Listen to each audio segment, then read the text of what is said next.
Deixa eu falar para os irmãos. Se vocês tiverem alguma dúvida, algum ponto da Escritura que vocês não conhecem e queiram ouvir, não levantem a voz aí falando, não. Escreva num papel e traz para mim. Porque é uma reunião, eu estou disposto a dialogar com vocês. Se vocês tiverem alguma dúvida, alguma questão que vocês não entendem e queiram dialogar, põe num papel, escreve e traz aqui para mim. Uma coisa que o senhor começou a trazer aqui, a questão do jugo desigual. Jugo desigual. Eu sempre explico isso aí. É quando uma pessoa vive na luz e a outra vive na treva. Como que pode uma pessoa que está na luz e outra na treva serem, por exemplo, marido e mulher? O moço quer viver como Cristo, a moça quer aproveitar o mundo. O casamento não vai dar certo, irmãos. É impossível dar certo, porque os valores são díspares, são diferentes. Jugo desigual é isso, irmãos. É alguém que está em Cristo casar com alguém que não está em Cristo. Isso é jugo desigual. Ah, a pessoa tem muita cultura, a outra é analfabeta. Isso é jugo desigual? Não. Isso aí é uma desigualdade intelectual, financeira, quando for o caso, social. Mas jugo desigual não é. Jugo desigual é isso. É quando uma pessoa está na luz e a outra está em trevas.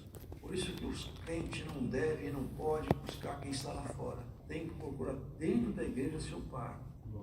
É aqui dentro que você tem que formar seu par. Você não está vendo onde você está na sua igreja? Ora, Deus que Deus traz de longe. Mas Ele prepara para vocês alguém na fé.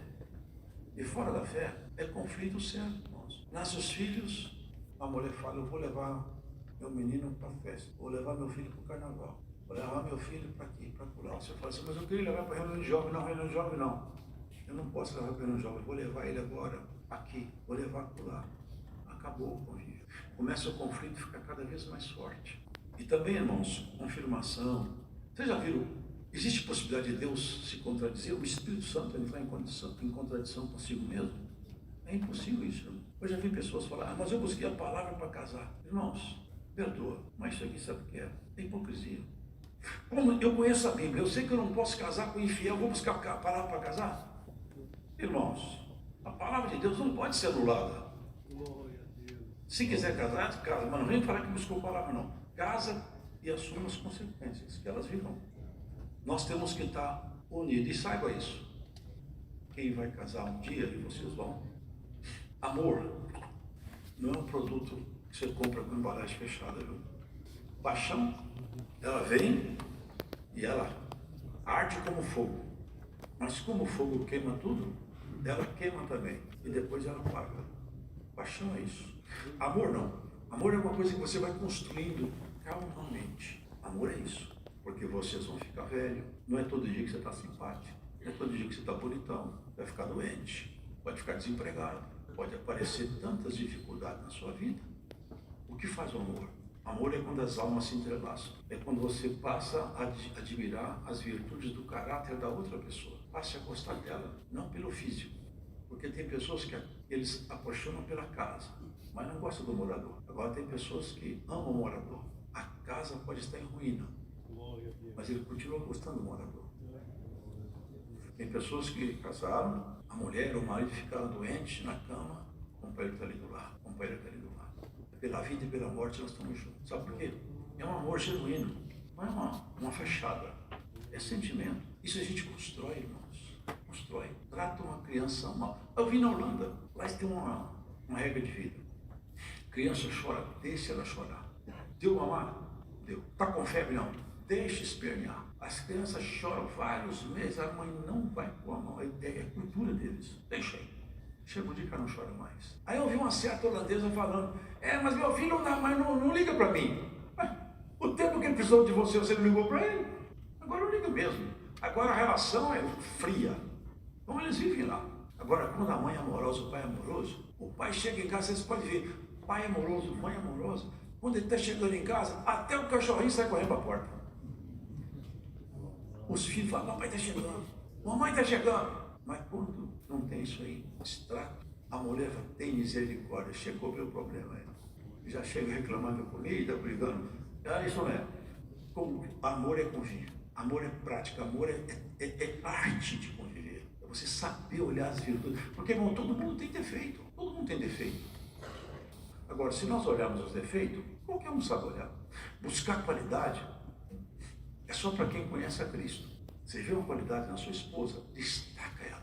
Você vê um defeito, abaixa ele. Você vê um defeito nele, esconde. A glória dos reis dos reis, irmãos, a investigação, ela não é boa. Porque se nós começar a levantar defeito, nós vamos achar muitos. Mas aí nós vamos ter o nosso defeito levantado também. O que nasce? Atrito. Quando você acha virtude, a coisa fica boa. Fala tudo de bom que você souber da sua esposa quando você casar. Fala tudo de bom que você souber do seu esposo. Você vai ver que aos poucos o amor vai ficando entrelaçado. Sabe o que é isso? É uma cumplicidade celestial. Porque tem a cumplicidade caída, que é dos bandidos, e tem a cumplicidade santa, que é dos homens e mulheres que conheceram a Cristo. É isso. Força isso. Não é só quando casar, não. Força com seus pais. Força com seus... Vocês estão ajudando a mocidade? Os mocinhos fraquinhos? Ajuda eles. Vocês viram o que está escrito aqui? Ó? Se você fizer essas coisas, você vai salvar a ti mesmo e os que te ouvem. Às vezes um auxiliar, ela pega uma pessoa fraquinha, com um bom conselho, aquele caminho que ia ficar torto, ele direito. Que festa lá no céu, hein? Que honra, hein? O que aconteceu com ela? Ela foi ajustada aos seus passos. Quem fez isso? Foi a Maria. Põe aí nos livros da Maria, Crônica da Maria. Ela desviou uma alma do caminho do mal. É galardão, irmão. É galardão. Você sabe o que é galardão? Galardão é prêmio. Nós podemos conquistar nossa salvação? Não, claro que não. Nossa salvação foi conquistada por Cristo na cruz. Então, uma vez que eu conquistei a salvação, eu não posso mais perdê-la. Posso perdê-la. A salvação está garantida enquanto a fé estiver em mim. Mas eu continuo tendo fé. A pessoa está praticando fornicação. Vive uma vida de pecado. Eu tenho fé. Mentira, não tem. Quem tem fé tem obras.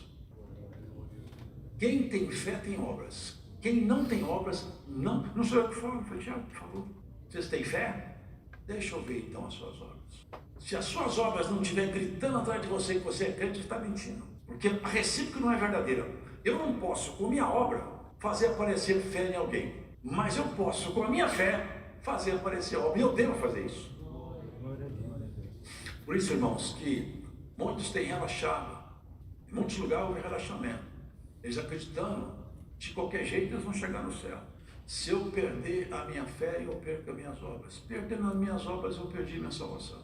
Paulo falou para os Gálatas: ó insensatos Gálatas, quem fascinou vocês? Vocês estavam salvos e agora vocês não estão mais. Quem fascinou vocês? Sabe por que Paulo fala? Da graça vocês caíram. Quem cai da graça, vocês acham que vão para onde? Ficar no segundo andar do céu? Quem cai da graça, irmão, não vai para o céu, não. Então, nosso compromisso é sério. Nós temos que manter a nossa fé. Isso é responsabilidade nossa. Deus não mantém em fé de ninguém à força. Ele te deu capacidade de ter fé pela obra dele. Mas você tem que guardar sua fé. É seu compromisso e meu. Como que eu guardo a fé? Orando, buscando companhias que creem em Deus, frequentando o culto, lendo a Bíblia.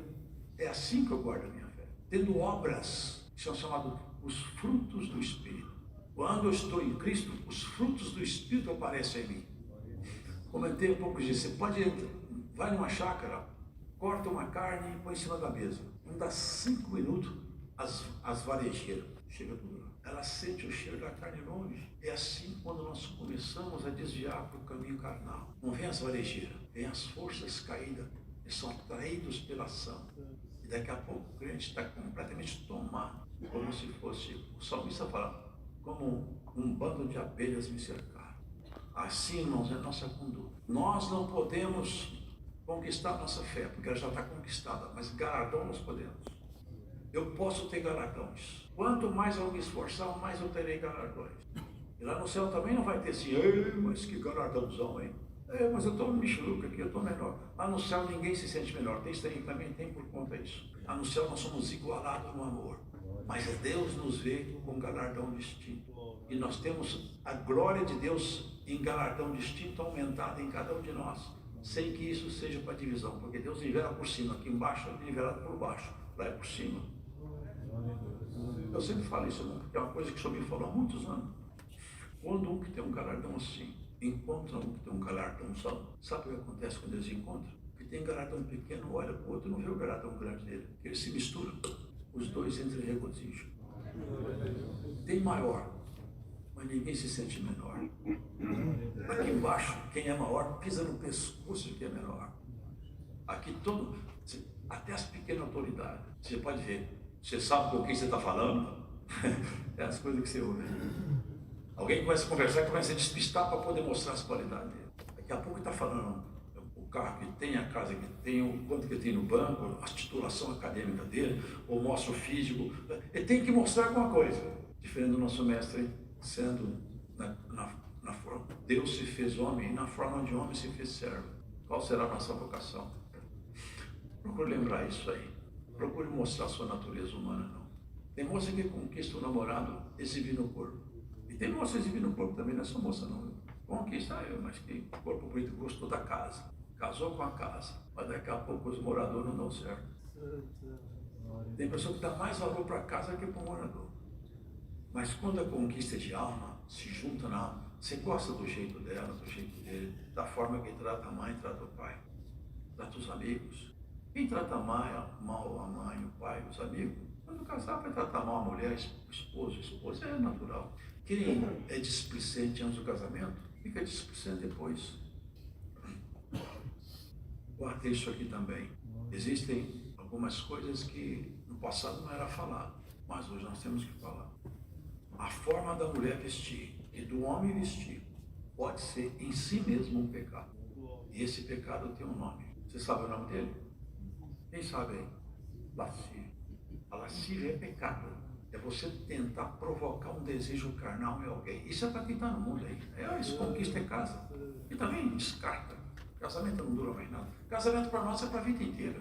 Lascívia, luxúria. Tem moço e moça que praticam certos atos libidinosos, pecaminosos, e fala que não teve a conjunção carnal natural, não é pecado.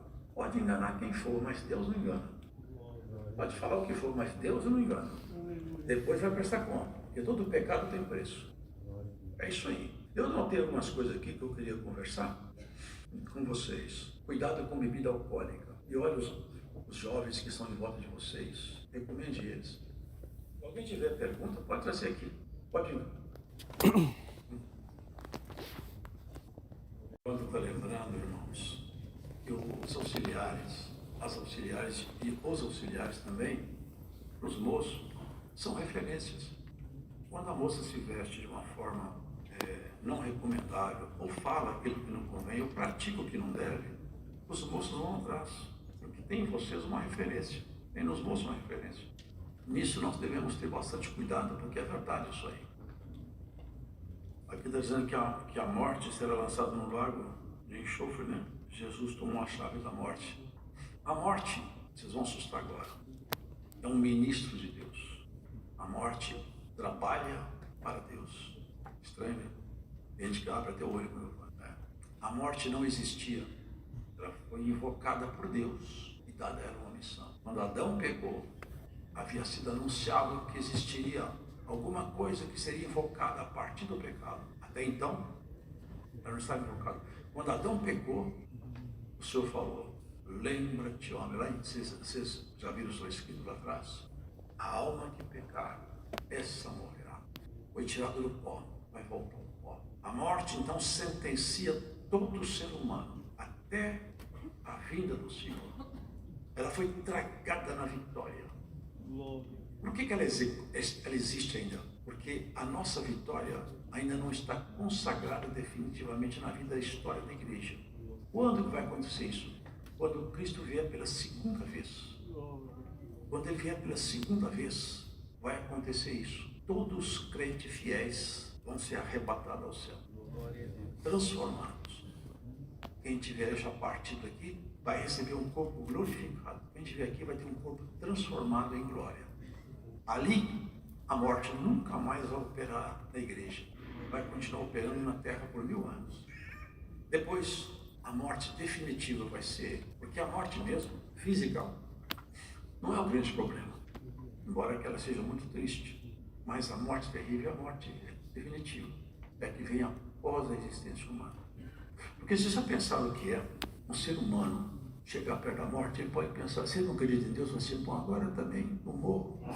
Não acredito em nada mesmo, mas também não sofro mais. vou virar, vou ser anulado pela morte. A vida não está boa mesmo. Teve um ator famoso que no tempo de moça, as moças desmaiavam para ele. Era o moço mais bonito que tinha no mundo que eles achavam. Vamos falar não, porque isso aqui é público, notícia pública. Chamava Landeron. Vocês são jovens, vocês não vão lembrar desse nome. Morreu com 80 e tantos anos. Mas o que eu quero contar, esse era o moço mais lindo que tinha na história do cinema. Sabe como que ele morreu? Ele fez eutanásia, ele pediu para ser morto. Pediu para ser morto.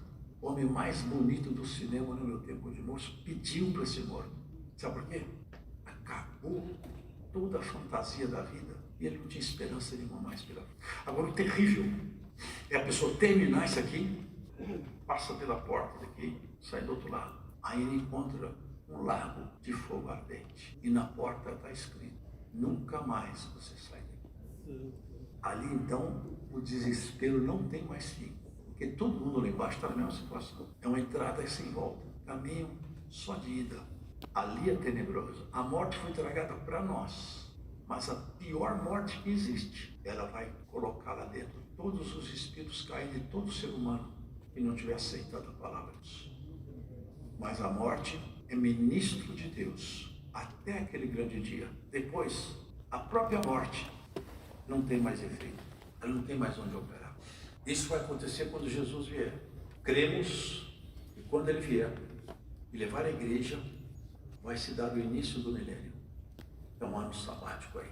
Por esses 1000 anos, cremos que vamos estar com Cristo em glória. E a terra, 1000 anos, entregue a todo tipo de desenvolvimento. Nós não estaremos vivenciando aqui mais. 1000 anos. Estamos próximo do milênio no calendário hebraico. O calendário hebraico, 200 e poucos anos, entra o 7º milênio. Nós cremos que esse tal milênio que o Senhor vem, nós estaremos com Ele. Não estaremos mais aqui. É a nossa fé. Aqui fala que nós somos ensinados que no batismo nós recebemos o Espírito Santo. Aliás, vamos fazer uma pergunta para esses moços tão dedicados, para essas moças dedicadas. Nós recebemos o batismo no Espírito Santo? Essa é a doutrina? Tem uns 2 sim e o resto silêncio total. Silêncio sepulcral. Nós recebemos o Espírito Santo quando? Hein? Quando cremos pela fé. Pela fé em Cristo Jesus. Quem fala, fala entre dentes, para ninguém ver quem está falando. E o resto em silêncio sepulcral. Falem para mim, quando eu recebo o Espírito Santo? Com base na Escritura, não com base em pensamento. Escrituralmente falando, quando eu recebo o Espírito Santo? Quando cremos pela fé. Pela fé. Quando cremos pela fé. Não, é pela fé, sem dúvida. Hein? Quando eu aceito Jesus Cristo como meu único Salvador. Pela fé. What? O que está escrito lá?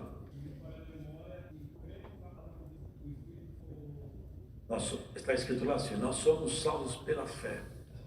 Não vem de vós para que ninguém se glorie. Não vem das obras para que não vem de vós, é dom de Deus. Não vem das obras para que ninguém se glorie. Bom, quando eu recebo o Espírito Santo, o momento que eu recebo o Espírito Santo, irmãos, é no momento que realmente o meu coração recebeu a fé genuína. Mas eu posso ter fé e não ter recebido o Espírito Santo? A Bíblia diz que sim, mas certamente eu vou receber. É impossível alguém viver com fé sem o Espírito Santo. Às vezes a fé começou, mas ela não está em estado maduro ainda. Mas quando ela amadureceu, o Espírito Santo chega. Agora eu batizei, eu recebo o Espírito Santo? Negativo. Tem gente que batiza e nem creu. Eu falei que na reunião do ministério, uma ocasião dessa, eu vi um americano falar. Eu pensei que eu tinha afogado o velho homem quando eu batizei, mas o miserável sabe nadar. Eu não batizei, ele não morreu. Porque o batismo é uma figura, é alegoria. Quando eu sou sepultado nas águas, isso é a figura do batismo. Está no nosso ensinamento, nos tópicos. Quando eu sou submerso, quando eu sou imergido nas águas, uma espelho de água me cobre. Ali é a figura. Eu estou sepultado para o pecado. Morro para o pecado. Quando eu sou emergido, eu saio das águas, eu respiro. Nesse momento, simbolicamente, eu recebo o Espírito Santo e nasço para Deus. Simbolicamente. Tem pessoas que vão receber o Espírito Santo 20 anos depois, sabe? Porque nunca creu de verdade. Aliás, tem isso. Tem uns que batizaram por medo. Se você não vier hoje, você vai para o inferno. Eu vou lá. No inferno eu não quero ir, eu vou lá. Você vai morrer se você não vier hoje. Quantas coisas aconteceram, eu vou lá. Mas não teve conversão. Então o Espírito Santo, não existe medidor. O certo é isso. Se eu crer, o Espírito Santo vai habitar em mim. Agora, o crer para receber o Espírito Santo, é Deus que vai me medir isso. Mas se eu crer, em algum momento o Espírito Santo entra em mim. Em tese eu posso falar assim. Quando que o Espírito Santo entra em mim? Quando eu creio. Fica de uma forma geral, não está errado. Eu recebo o Espírito Santo quando eu creio. A rigor, eu posso crer um pouco e o Espírito Santo esperar que aquele crer meu tome conta de todo o meu ser. Você nasceu outra vez. Nascer outra vez é você sair de tal maneira da condição de uma pessoa natural para um homem espiritual, uma mulher espiritual, que você não seja mais a mesma pessoa. Você é outra pessoa. Mudou. Isso é nascer outra vez. A respeito de jejum, jejum é abstinência de alimentos. Jejum não é outra coisa. Tem pessoas que falam, eu estou fazendo jejum para ir tomar Coca-Cola. Isso não é jejum. Está fazendo apenas um esforço para agradar a Deus. E Ele aceita, hein? Deus aceita qualquer coisa que a gente faz. Ele é muito humilde. Mas jejum não é. Jejum é quando eu faço abstinência de alimentação. Não pergunta daí não. Se quiser, escreve para mim. Jejum é isso. Agora, qual o tempo? É entre você e Deus. Você e Deus que define qual o tempo. Com o seguinte cuidado. Eu estou numa casa, estou fazendo jejum. Minha mulher pode saber o que eu estou fazendo jejum? O que vocês acham? Sim. Pode ou não pode? Pode. A minha mulher fala, se eu almoçar, não vou almoçar. Pode ser problema meu, não é seu. O que eu vou falar com ela? Meu bem, você não está almoçar, isso é problema meu. Fica quieto aí. Olha, irmão, é óbvio, eu estou com a minha esposa. Eu estou em jejum hoje, não vou almoçar. O que a Bíblia fala, irmão, é exposição hipócrita. Eu chego aqui, irmão, hoje está difícil, eu estou no jejum, não está fácil. Eu estou fazendo o quê? Buscando um elogio lá fora. É isso que aqueles fariseus faziam. A minha esposa, a minha filha, sabe que eu estou de jejum, eles sabem que estão dentro de casa. Óbvio que eles sabem. Não é isso aí, irmão. É que eu não posso expor de maneira pública, de tal maneira que eu me torne uma pessoa, vamos dizer, religiosa aos olhos de quem me vê. É isso que está escrito na palavra. Jejum, eu pratico e devo praticar. Qual o tempo do jejum? Você que escolhe. Eu não posso praticar um jejum tão demorado que ele se torne um problema de saúde para mim. Senão eu vou criar um escândalo dentro da minha família. Se eu tenho diabetes, eu já não posso fazer jejum. Tenho que fazer outra coisa, algum tipo de escolha. Porque jejum para o diabético é problema de saúde. É isso que nós temos que pensar. Jejum é para... Vou contar para vocês aqui não vou contar tudo porque eu não quero assustar ninguém. Vou contar só um pedacinho. Tinha uma casa que tinha uns espíritos lá. E a coisa estava feia lá. Eu fiquei de jejum. O espírito estava na pessoa. Quando eu cheguei na porta da casa, ele olhou para mim e disse, mas você veio armado hoje, hein? Eu não falei nada, eu não tinha aberto a minha boca. Eu só estava em jejum. Jejum não é você comprar carro novo para trocar de casa, para arrumar namorado. Jejum é para você se santificar, consagração. Aliás, alguém sabe me explicar a diferença de consagração para santificação? Santificação é Deus quem dá. E fala mais alto, por gentileza, que eu não ouvi. Santificação é Deus quem dá. E É o quê? consagrar é o ato de me abster. Quem escutou, repassa. O que vocês acham dessa resposta? Achou ótimo? E vocês, o que acham? E aí? O que vocês acham?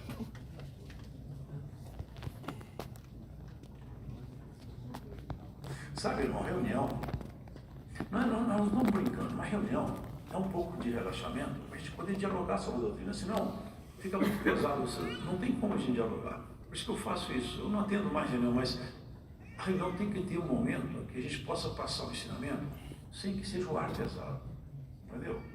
Por isso que a gente deixa um pouco de relaxamento. Olha, consagrar e santificar são duas coisas diferentes. Alguém quer mais arriscar um palpite aí? Bateu na trave mesmo e tá bom. Olha bem, consagrar é a dedicação que eu faço a Deus. O moço trabalha na limpeza, auxilia como jovem, ela servia como jovem, estuda a música, faz visita, dá conselho, está consagrando a vida a Deus. Consagrou. Mas você imagina alguém que trabalha na limpeza, estuda música, faz visita, conta testemunho, canta hino, mas tem palavrão na boca, pratica coisa feia, assiste filme pornográfico. Essa pessoa está consagrada, mas eu pergunto, ela está santificada? Não. Consagração é a primeira peça, mas não é tudo. A santificação, sabe o que é ser santo? Quem sabe o que é ser santo, fala para mim. Separado do mundo. Essa tradução do dicionário é isso. Aí é isso. Santificar é parecer com Cristo. É o que Paulo falou, sede meus, olha que ousadia, sede meus imitadores. Porque ele tinha certeza de uma coisa, se alguém imitasse ele, ia acabar imitando Cristo por consequência. Porque ele fala, eu sou imitador de Cristo. Se você me imitar, você vai imitar Cristo, porque eu ando imitando Jesus Cristo.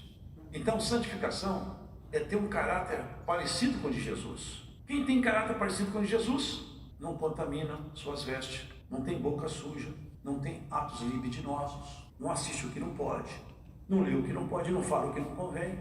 Isso, a santificação realmente é uma palavra certa. Separar, não é separar mesmo, separa. Separa do mundo. Eu só fico separado do mundo.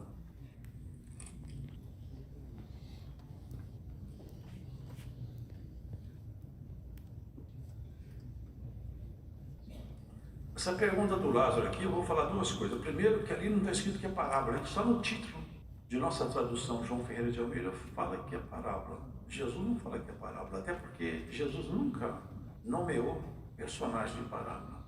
Agora, eu vou responder quem perguntou com essa frase aqui, depois você medita nisso. Deus falou assim, eu sou Deus de Abraão, Isaac e de Jacó. Eu não sou Deus de mortos. Se você puder entender isso aí.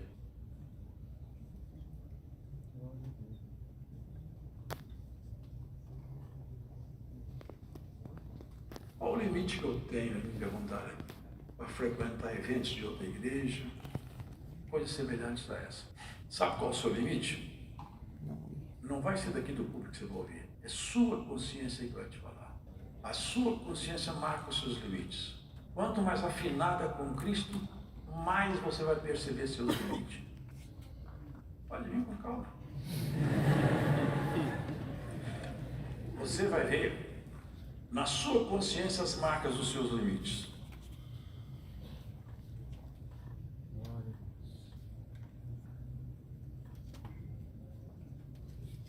Quando o mundo acabar, nós subiremos e habitaremos nos céus, ou o céu vai descer?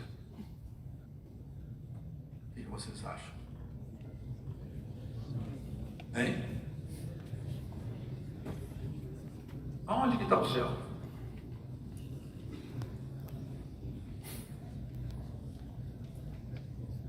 Veja bem, irmãos. E terceiro, se aumentou aí. Paulo foi o terceiro céu, que é o paraíso. Sabe o que o Senhor Jesus falou? Na casa de meu pai tem muitas moradas. Se não tivesse muitas moradas, eu nem convidava vocês, mas tem muito lugar. E eu já vou para lá preparar lugar para vocês. Eu vou preparar lugar para vocês na casa do meu pai. Ele não falou isso? Como que alguns ensinam aqui na terra, irmãos? E eis que eu vi descer do céu, adereçada e ataviada como a noiva, seu esposo, a nova Jerusalém. Sai de Deus. Não vai ter céu aqui na terra não, irmãos. Agora, não é quando o mundo acabar que nós vamos subir não, hein? Não é quando o mundo acabar. Nós vamos subir quando Cristo voltar. Não é quando o mundo acabar. O mundo continua ainda. Por 1000 anos. Nós vamos subir quando Cristo voltar. O mundo vai acabar depois. Aliás, Deus vai reformar esse mundo aqui ou vai pôr fogo nele? Vai reformar? O que vocês acham? Vocês têm que responder pela Bíblia, não pelo sentimento de vocês. Sabe o que Pedro fala? Vede que tipo de crente que vocês vão ser, porque os elementos ardendo se desfarão. Está escrito isso? Ou não? Vocês já leram? É pouca gente que leu, hein? Mas é isso. Os elementos Porque isso aqui, muitos irmãos não gostam, tem muitas igrejas que não gostam que fale isso aqui. Não, Deus vai reformular isso aqui, porque Deus não fez nada para acabar. Fez para acabar sim. As estrelas são reatores atômicos. Tem tempo para acabar. Aqui tudo tem prazo de validade, até você, né, eu. Você já nasce morrendo. Já nasce morrendo. Nossas células são programadas para morrer. Desde que Adão saiu do Éden, Deus mudou a programação genética do homem. Ele está programado para morrer. Aliás, você começa a morrer quando você sai do ventre da sua mãe, você começou a morrer. Há uma programação genética para isso acontecer. Aqui não fica nada de pé. Nós vamos viver com Deus na casa do Pai. Eu falo sempre, quem quiser ficar por aqui, aproveita, porque depois vai pôr fogo só em tudo aí. Aqui fala sobre a Trindade. São seres distintos ou são três em um? Hein? Qual que é o nosso credo? Nós cremos em um só Deus, em cuja unidade existem três pessoas distintas, o Pai, o Filho e o Espírito Santo. Um Deus único. Alguém dirá, como isso? Mas você também é um ser triuno? Nós somos corpo, alma e espírito. Alguém já fala assim, alma, agora estou conversando com o seu espírito. Espírito, agora vou conversar com a sua carne. Carne, nós somos um ser uno, mas triuno ao mesmo tempo. Deus é assim. Se vocês colocarem uma luz branca passando por um prisma, ela se decompõe em 7 cores primárias. Vocês já viram o arco-íris? O arco-íris é a decomposição da luz branca. Vocês podem observar no céu quando tem um pouco de chuva, ali aparecem as cores do espectro. São 7 cores primárias. Mas a luz é branca. Mas a luz branca esconde atrás dela 7 cores primárias. Deus, ele tem 3 pessoas, mas é o único Deus. Ele se expressa às vezes pelo Espírito Santo, como Deus, ou como o Verbo. Jesus falou, eu e o Pai somos um. Quem conhece a mim, conhece meu Pai. O batismo, vocês lembram? Estava Jesus saindo das águas, estava ali o Filho, o Verbo, que morava no corpo de Jesus naquele momento. João viu descer do céu o Espírito, ele estava nele já, aquele foi uma figura. Desceu o Espírito Santo, como uma fora de uma pomba. Uma voz do céu falou, este é o meu Filho amado. A expressão da Trindade estava ali. A Trindade acompanha o homem desde o princípio. Quando Abraão estava debaixo dos cavalheiros de Mamre, 3 homens se aproximaram dele. Quando Abraão olhou, ele percebeu a identidade deles. Ele se abaixou e ajoelhou. Nenhum anjo de Deus aceita adoração. Se aceitar adoração, você pode expulsar que é inimigo. Ele quer ser adorado. Anjo de Deus não aceita ser adorado. João, quando viu o anjo, ele se ajoelhou. O anjo falou, levanta-te porque eu sou teu conservo. Sirva ao mesmo Senhor. Aquele dia, Abraão ajoelhou. Ele estava ali, a figura da Trindade, outra vez, na figura do encontro com Abraão.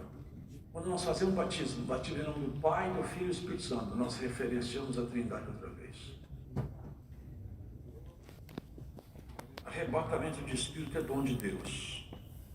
É dom de Deus. Como existem muitos dons, é dom de Deus. Aqui tem uma pergunta, quando Deus levar a gente embora, nós vamos lembrar, nós vamos conhecer um ao outro. Tem gente que não vai lembrar, tem gente que vai. Nós vamos lembrar. Lembre-se que eu te pergunto com base bíblica, não em sentimento. Nós vamos nos lembrar um dos outros quando Deus nos leva embora? Qual a base bíblica que vocês têm? Tá bom. Qual?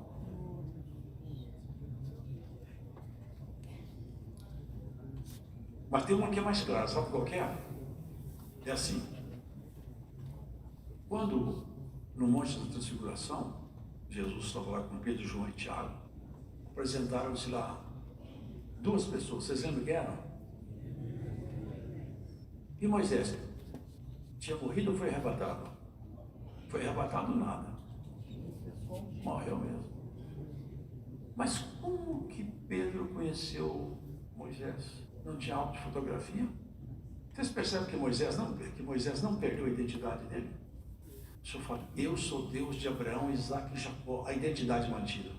Nós não perderemos a nossa identidade, irmãos. Se nós perdêssemos nossa identidade, era uma morte isso aí. Nós vamos ter um corpo de glória. Quem tem um corpo feio, doente, não vai ter isso mais. Nós vamos ficar, lá todo mundo é bonito. Mas identidade nós vamos preservar, irmão. E os que se perderam? Bom, a resposta é simples. A geração dos malignos não será nomeada para sempre. Quem se perdeu, ele sai de nossa memória. Ninguém vai sofrer pelos que se perderam. Mas todos os salvos, nós nos reconheceremos lá em cima. Está escrito: eu sou Deus de Abraão, Isaque e Jacó. Nominou todos três. Ali, na transfiguração, Elias e Moisés foram reconhecidas as duas identidades deles.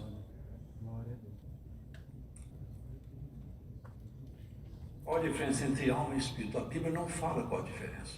Aliás, trata de forma indistinta, na esmagadora maioria das vezes. Eu não estou respondendo aqui de forma definitiva. Eu acho que a alma é a nossa parte intelectual, o espírito é a nossa natureza eterna. Quem nós somos. E nós nos comunicamos, o espírito comunica com a alma e a alma comunica com o corpo. Mas isso aqui não está escrito na Bíblia. Realmente existem 7 céus? Tem? Está escrito isso aí em algum lugar? Agora, tá bom os pedidos já para explicação, já tá bom por hoje. Uma pergunta para vocês: existem 7 céus? Porque eu vejo falar isso mesmo. Ou para o 7º céu, 6º céu, 5º céu. Irmãos, a Bíblia não fala quantos céus existem. Eu nunca vi escrito na Bíblia 7º céu. Nunca vi. E também não tem 5º inferno também não, viu? Eu também já vi isso também. Quintos dos infernos tem a ver com a questão da coroa portuguesa que tirava o quinto daqui do Brasil. 5º inferno não existe também não.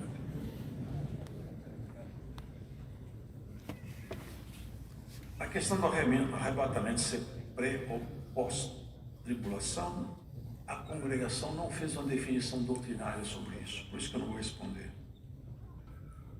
Nós devemos ter limite na busca do conhecimento? O que vocês acham? Eu nunca vi escrito na Bíblia, o Senhor fala assim: sede sábio porque eu sou sábio. Mas eu já vi escrito: sede santo porque eu sou santo. No tocante ao conhecimento está escrito: ninguém deve saber além do limite da sua fé. Procurar conhecer muito. Qual que vocês acham que vão para o céu? Quem sabe muito ou quem é muito santo? Hein? E quem é muito sábio vai para o céu pela sua sabedoria? Isso é outra coisa que o inimigo fez, ele trocou isso aí. Agora as pessoas acham que quando elas sabem muito, elas vão para o céu, e quem não sabe nada fica por aqui, que é tudo um bando de analfabeto. Pois é, olha, sabe o que fizeram? O inimigo outra vez, ele é astuto, ele trocou a coisa. Agora as pessoas estão acreditando que quando as pessoas sabem muito, elas são amigas de Deus. Vou falar uma coisa aqui, vocês não se assustem não. O diabo não tem medo de ninguém que sabe muito, ele tem pavor de santo. Saber muito, irmãos, não santifica ninguém, não torna ninguém amigo de Deus. O que torna a pessoa amiga de Deus é santidade. É isso aí, ó. É isso. O que Deus quer do homem é transformar. Santidade é isso, é como o irmão falou, parecer com Cristo. É buscar semelhança com Ele. Então tem limite na busca do conhecimento, sim, tem limite. Se Deus é onipotente, aqui cada pergunta aqui caprichar, né? Se Deus é onipotente, onipresente, onisciente, por que ele criou o homem sabendo como ia cair? Lembre disso. A criação inteligente de Deus, ela tem um preço. Porque nós somos feitos à imagem e semelhança de Deus. Deus, a essência dele está em você. Isto é, o Espírito de Deus não é isso, mas eu vou fazer uma comparação aí. É como se Deus tirasse um pouco do espírito dele e construísse você com o mesmo material. Isso é imagem e semelhança. Então, para nós sermos semelhantes a Deus, nós temos que ter um atributo que só o ser inteligente que tem: livre-arbítrio. E para nós termos livre-arbítrio, eu tenho que conhecer o bem e o mal, senão não tem livre-arbítrio. Se eu conheço só o bem, que livre-arbítrio eu tenho? E se eu conheço só o bem, Deus me fez só para o bem, Ele não me fez igual a Ele. Para eu ser igual a Ele, eu tenho que ter direito de escolha. Foi por isso que lá no Éden, Deus colocou a árvore da ciência do bem e do mal lá, para o homem fazer exercício de escolha. Então, Deus sabe realmente de tudo, para Ele tudo já aconteceu. Mas pelo prazer dos que são salvos, Ele tem a tristeza de ver os que são perdidos.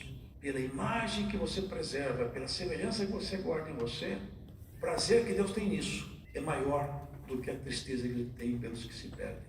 Os anjos também passaram por isso lá em cima. Todos eles tiveram que fazer escolha. Aliás, a guerra começou, foi lá.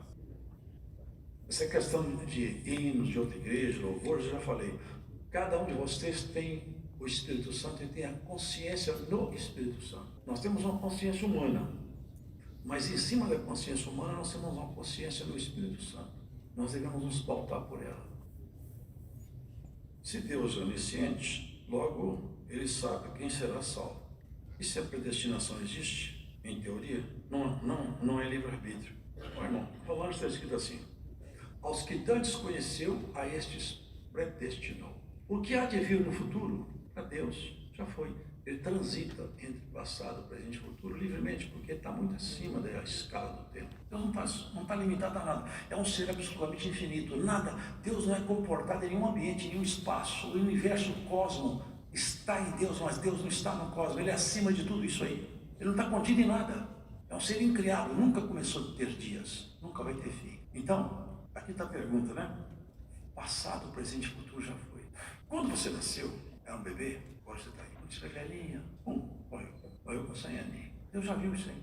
Ele te chamou, você aceitou. Te deu a condição de você crer, você firmou na fé e não abandonou a fé. Ele viu você chegar lá no fim, ele fala: aos que dantes conheceu, eu te vi chegar ao fim. Você é salvo, eu te vi chegar lá. Eu falo sempre isso: uma coisa é perspectiva humana, a outra coisa é perspectiva divina. Eu uso esse termo de comparação. Quando o sol se põe, eu falo assim: o sol se pôs no horizonte. Eu vou receber o seu, mas não vou receber mais não, tá bom? O sol se pôs no horizonte, tá bom? O sol se pôs no horizonte. Se eu falo para um astrofísico, eu falo assim: você não sabe o que está falando. O sol não se põe. A Terra rotaciona. O sol está aqui, a Terra está rodando. Então daqui a pouco, eu que estou aqui na frente do sol, rotacionou, eu fiquei atrás do sol. Aqui é noite. Então o sol não se pôs. Foi a Terra que rotacionou. Mas, olha, eu estou falando sob a ótica, a perspectiva do observador. Então não está errado. É uma linguagem aceita porque eu falo sob a perspectiva do observador. O sol se pôs, mas o sol de fato não se pôs. Agora, quando ele fala aqueles que antes conheceu, a estes predestinou, porque ele te chamou, você creu, aceitou a palavra, ficou fiel à fé até o fim, ele te viu chegando lá. Você é predestinado à vida eterna. Na perspectiva de Deus, ele pode falar isso. Na perspectiva nossa, nós não podemos falar isso. Nós temos que permanecer fiel na fé. Que, aliás, é uma coisa que, quando for testemunhar, nós devemos ter uma correção na nossa fala. Eu dou graças a Deus, se eu for firme e fiel, vou chegar ao fim. Nós devemos complementar. Se eu for firme e fiel na fé, porque é a fé que me garante a entrada no céu. Então, na perspectiva de Deus, existem os predestinados. Na perspectiva do homem, nós temos que fazer exercício do livre-arbítrio.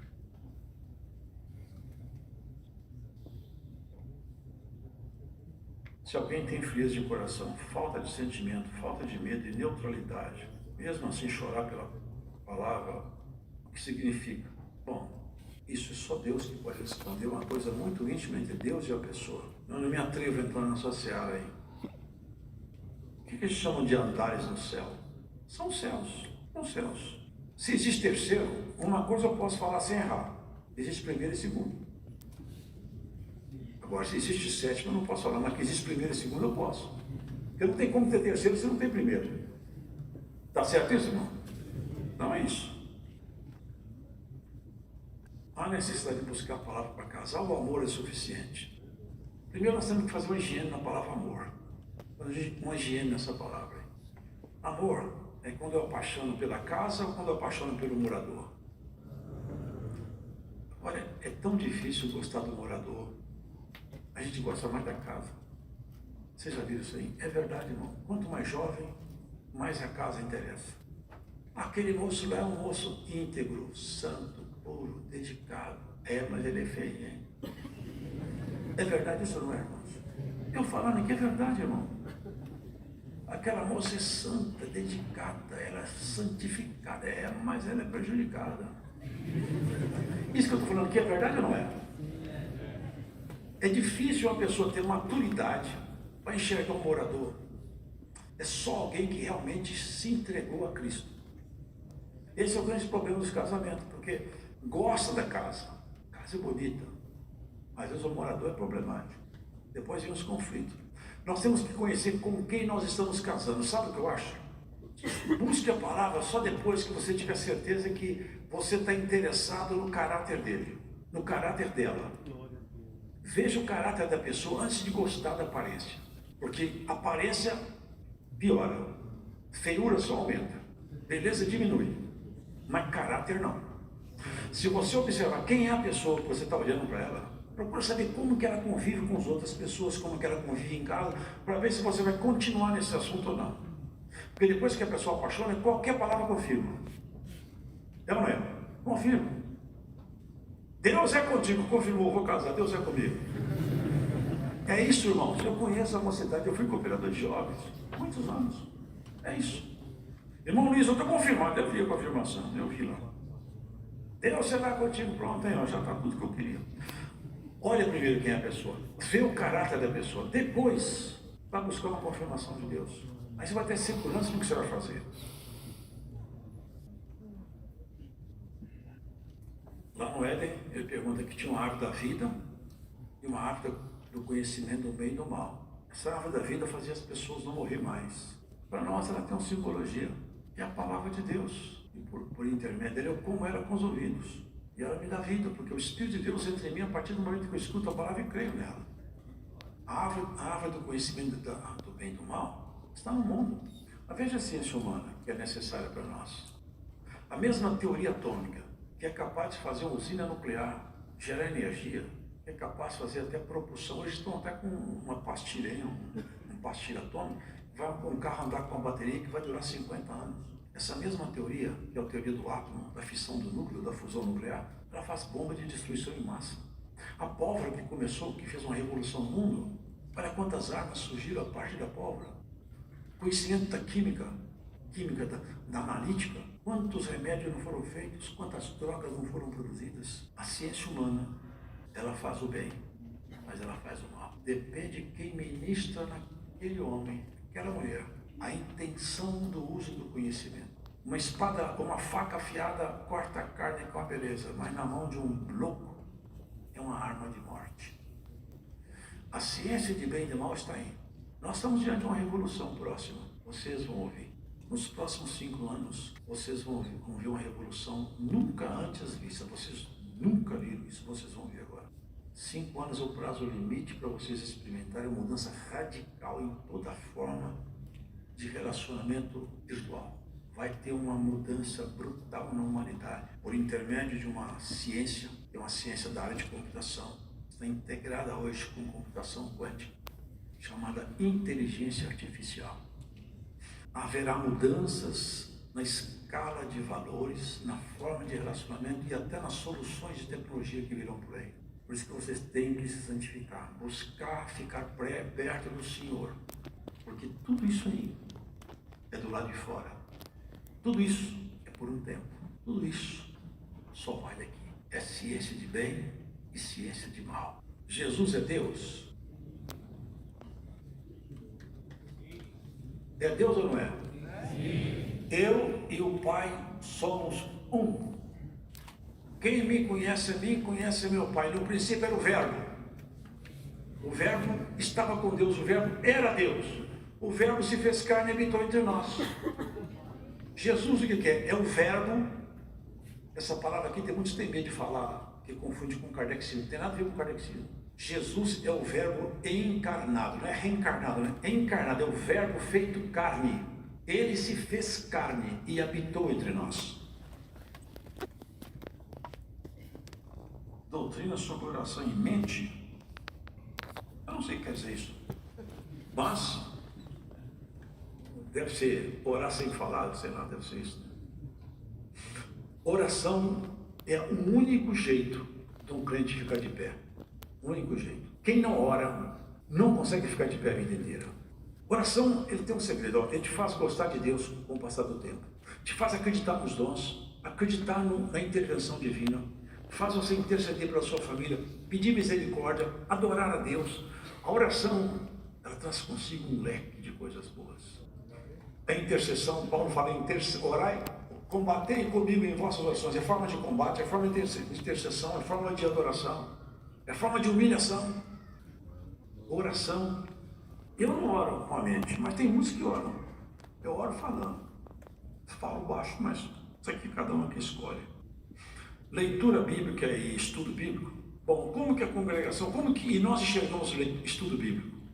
É simples. Eu compro uma Bíblia que seja uma Bíblia de estudo, tem um bom dicionário, vou ler na Bíblia, vou conhecendo o contexto daquilo ali, vejo alguma... E outra coisa, eu quando for pegar uma Bíblia de estudo, eu tenho que saber que tipo de Bíblia de estudo eu vou comprar. Porque tem Bíblia de estudo que tem estudos completamente comprometidos com a doutrina que nós não cremos nela.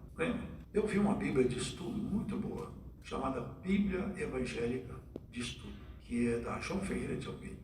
Tem que pegar uma Bíblia de estudo que seja uma Bíblia orientada à nossa forma de fé, tá certo? Eu vou lendo essa Bíblia, vou vendo os comentários, vou vendo o que está escrito ali, pego o dicionário para entender, assim vou estudando. Se eu entrar dentro de uma linha, de uma escola teológica, eu vou aprender tudo que aqueles filósofos teológicos estão ensinando. Agora, se eu estudar a Bíblia em casa desse jeito, eu estudo a Bíblia sem me comprometer com essas linhas ideológicas aí. Com relação a essa pergunta que alguém fez com relação àqueles que o senhor recolhe, vou responder para você de uma forma enigmática, mas você vai entender. Aquele ex-ladrão na cruz, ele falou assim: Senhor, lembra-te de mim quando tu entrares no teu reino. O que o senhor falou para ele? E aí? Isso responde: não dá falando alto, eu não vou falar só, como está escrito. Os irmãos têm alguma coisa para essa reunião, irmãos? Tem irmão cooperador de volta? Se tem alguma coisa aqui mais que eu possa... Cuidado com certos tratamentos que eles estão implementando aí, irmãos. Eu vou falar aqui, é um assunto polêmico, mas existem certos tratamentos hoje que são reconhecidos pela medicina, mas não convém para quem é cristão. Um deles é a hipnose. A hipnose é uma brecha espiritual. Não abram essa brecha. E tem uma coisa pior do que isso, é a regressão. A regressão é uma coisa que é absolutamente condenável debaixo da visão da palavra de Deus. Até porque é uma chamada TVP, que é a regressão alguma coisa assim, regressão de vidas pregressas, onde eles fazem a pessoa voltar supostamente até o ventre e depois volta em vidas anteriores. Quem que você acha que está trabalhando aí? É ciência humana? Claro que não é. Você está dentro de um campo de espíritos caídos aí. Perdoa falar, mas é verdade, tem que falar. Tem que falar. Cuidado com essas formas de relaxamento aí, tá? Com esses mantras. Cuidado com esses mantras, que muitos deles são para invocar espírito de forma disfarçada. Cuidado com meditações transcendentais, cuidado com essas coisas aí. Nós temos que ter muita atenção com tudo que está acontecendo, irmãos. Nosso inimigo busca brecha, nós abrimos brecha. É bebida, bebida é uma boa brecha. Eu não tenho nada contra quem sabe beber socialmente, eu não bebo nada. Não tem nada contra quem sabe beber socialmente, mas a bebida tem afogado mais gente que o mar, tá? Muitas pessoas já perderam a condição dele por causa de bebida, porque ele bebe, hoje bebe, até um dia que ele fica embriagado. Quando ele fica embriagado, ele abre uma brecha. E muitos com essa brecha aberta perderam a condição espiritual, se lambuzaram todo. Cuidado com bebida, cuidado com bebida. Bebida sempre foi um perigo para a mocidade e para todos. Pessoa drogada está com brecha aberta. Pessoa drogada, ela faz qualquer coisa pelo momento da droga, porque quando ela está alucinada, o espírito manifesta ali. Depois ela vai embora, mas aí o estrago já está feito. Cuidado quando vocês forem em casa de alguém onde tem um espírito manifestando. Santifica, ora antes de ir lá. Não se metam a ser valente sem ter uma espiritualidade adequada à causa, hein? Vou mexer num ponto aqui, nevrálgico. Ideologia de gênero. Está sendo empurrado garganta abaixo aí, como se isso fosse uma ciência. Isso é um embuste espiritual. Isso não é. Nós nunca vamos entender isso como uma coisa natural. Podemos ser proibidos de pregar, porque certamente isso vai acontecer. Mas entender isso como natural, não. Uma criança nasce, ela fala: eu não quero mais, eu não sou menino, eu quero virar menina. Faz cirurgia. Aqui em São Paulo, eles estão fazendo cirurgia aqui na USP. Irmãos, isso é contra a palavra de Deus.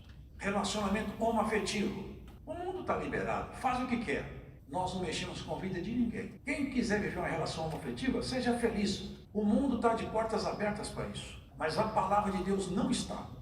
Esse relacionamento, a palavra condena. Ah, mas eu quero ser assim. Tem todo direito. A lei dá direito de amparo. O que não pode é querer mudar a doutrina. Nós entendemos que isso é pecado pela palavra de Deus. Agora, não estamos julgando ninguém fora. Não falamos contra ninguém. Se a pessoa quer viver com Cristo, Ele dá condição da pessoa, ela, suportar essa tendência. Agora, o que nós não podemos é mudar a palavra. Sem desprezar, sem julgar ninguém fora, mas a palavra está aqui. Ó. A palavra é essa que vai chegar dia que nós não vamos poder nem abrir mais. Romanos 1. Pelo que também Deus os entregou a concupiscência de seus corações. Sabe o que concupiscência é? Atração carnal. A imundícia, sujeira, para desonrarem seus corpos entre si, pois mudar a verdade de Deus é mentira, e honrar e servir a mais a criatura do que o Criador, que é bendito eternamente. Pelo que Deus os abandonou às paixões infames. Infames, sabe o que é isso? De fama péssima. Porque até suas mulheres mudaram o uso natural, no contrário à natureza, mulher procurando mulher. E semelhantes também os varões, deixando o uso natural da mulher, se inflamarem em sua sensualidade uns para com os outros, varão com varão, cometendo torpeza e recebendo em si mesmo a recompensa que convinha a seu erro. Isso aqui não é congregação de Deus, não. Isso aqui é a palavra de Deus. Vou contar para vocês o que está acontecendo no mundo, hein? Eu estive na Holanda, havia naquele tempo, ano passado, um pregador sido preso. Sabe por que ele foi preso? Porque ele pregou essa parte de Romanos. Agora, na Inglaterra esse mês, outro foi preso. Sabe por quê? Pregou essa parte de Romanos, foi preso. Sabe como é que o mundo está fazendo agora? Todo mundo tem liberdade, menos os cristãos. Todo mundo tem voz, mas o cristão não tem voz, não. É igualdade para todos, menos para nós. Nós vamos ser cada vez mais rechaçados pela sociedade. Se você falar a palavra de Deus, você não é bem-vindo mais. Isso é o que está acontecendo no mundo. Está chegando por aqui também. Aqui já existe. Já existe aí tramitando várias propostas de lei. Cuidado com a rede social. Nosso inimigo, vou fazer uma pergunta para vocês. Nosso inimigo é onisciente? É ou não é? Vocês têm certeza? Prova. Hein? Conhece? E como é que vocês acham que ele não conhece? Vocês têm uma base doutrinária, escritural para falar comigo? Ele foi um anjo oferecedor de bebidas. Como é que é? O que ele fala? Olha bem, se ele fosse onisciente, ele não dava a mancada que ele deu com Jó. Ele jurou de pé junto que Jó negava a Deus. Se deu mal. Ele não é onisciente. Mas tudo que acontece no mundo, ele tem uma rede de informantes, que são seus ministros caídos. Tudo que é o externo, ele fica sabendo.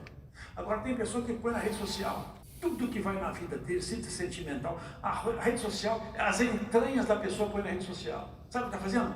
Dando elementos para o inimigo te atacar. Pô, eu vou fazer uma viagem, eu vou fazer isso, eu vou fazer aquilo, eu ganhei, comprei um carro. Irmãos, essa é uma estupidez espiritual, perdoa falar isso. Cuidado com a rede social, irmão. Cuidado com o perfil social. Auxiliar, moço auxiliar, não pode ter um perfil dela, uma apresentação com roupas escandalosas, em lugares que não convém. Não é isso, irmãos? Glória a Deus. Porque os moços vão copiar. As moças vão copiar. Cuidado com leituras estranhas, filmes perversos. Eu vi uma mulher, uma ocasião, uma americana. Ela era homossexual. Palavras dela, não é só minha. E ela virou cristã. Ela falou assim, palavras dela: o espírito mau saiu de mim. Declaração dela. Eu me tornei uma mulher comum outra vez. Mas eu quero contar para vocês como tudo começou. Eu era casada, vivia bem com meu marido. Mas um dia nós dois fomos assistir um filme pornográfico juntos. Depois daquele filme, eu não interessei mais em homem, só interessava em mulher. Não sou eu que estou falando, é testemunho dela. Cuidado com filmes. Cuidado com filmes. Porque outra vez, o inimigo está lá. Deixa eu entrar. Nos filmes, nas literaturas, ele está lá. Você quando vê um filme, você tem que perguntar o seguinte: quem foi que inspirou esse filme? Quem trouxe a inspiração para essas cenas? Aí você pode achar quem é que está atrás disso.